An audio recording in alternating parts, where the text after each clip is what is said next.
गेल्या अनेक दिवसांपासून प्रलंबित असलेल्या साखळी सिंचन योजनेला राज्य सरकारनं अलीकडेच मंजुरी दिली असली तरी योजनेच्या अंमलबजावणीबाबत अद्यापही स्पष्टता नसल्यामुळे शेतकऱ्यांमध्ये संभ्रमाचं वातावरण पाहावयास मिळत आहे।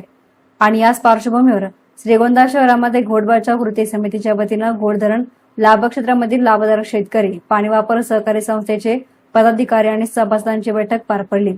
या बैठकीदरम्यान साखळी उपसा सिंचन योजनेला घोडवरून पाणी दिले तर आधीच अडचणीत असलेला घोड लाभधारक शेतकरी पूर्णपणे उद्ध्वस्त होईल आणि घोडच्या पाण्यावर असणारे कारखाने अडचणीत येतील।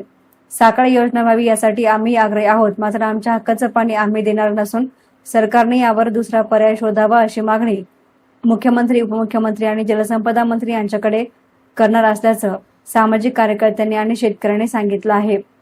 काल मंत्रिमंडळामध्ये जो निर्णय झालेला आहे आणि 1400 कोटी रुपये हे जवळपास साखळी योजनेकरता मंजूर केलेले आहेत।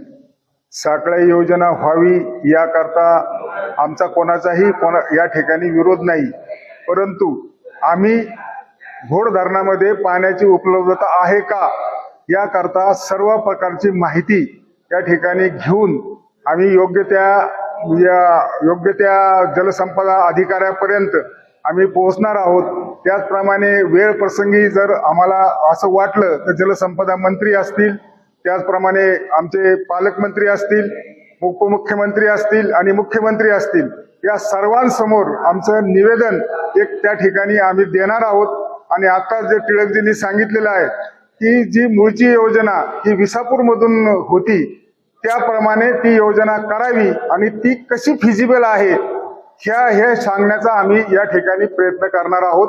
आणि जर शासनाने आम्हाला या गोष्टीबद्दल निर्णय दिला नाही योग्य वेळी तर आम्ही या ठिकाणी न्यायालयीन लढाई सुद्धा करणार आहोत। आज श्रीगोंदा या ठिकाणी आमच्या घोड लाभधारक शेतकऱ्यांची या ठिकाणी बैठक पार पडली।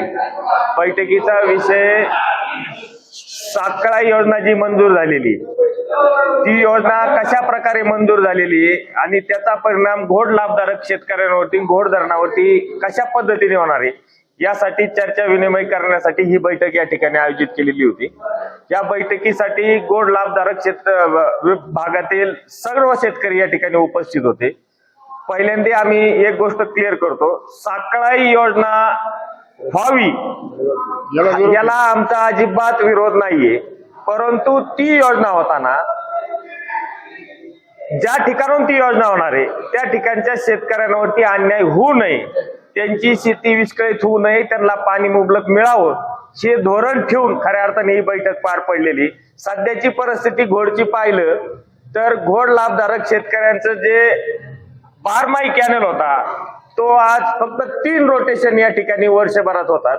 आणि जर ही योजना घोडवरून झाली तर शेवटचं होणारं 3रं रोटेशन या ठिकाणी होणार नाही।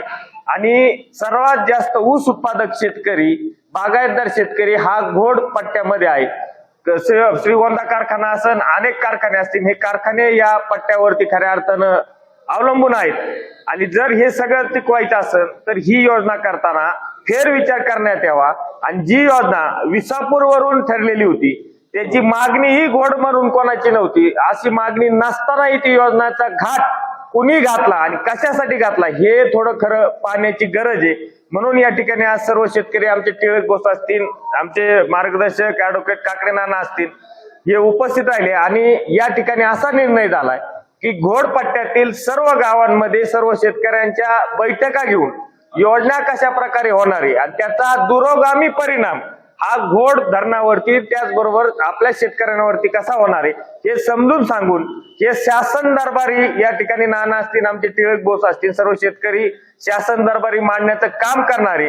आणि जर शासनाने जर हे म्हणणं ऐकून न घेता जर योजनेचा घाट घातलाच तर शेतकरी रस्त्यावरती उतरून ह्या आमचा घोड बचाव, साखळीला विरोध नाही, घोड बचावसाठी आम्ही लढा उभा करणारे अशी या ठिकाणी सर्वानुमते एकमुखी निर्णय झालेला आहे। एसनारा मीडियासाठी प्रतिनिधी गणेश कांबळे, श्रीगोंदा।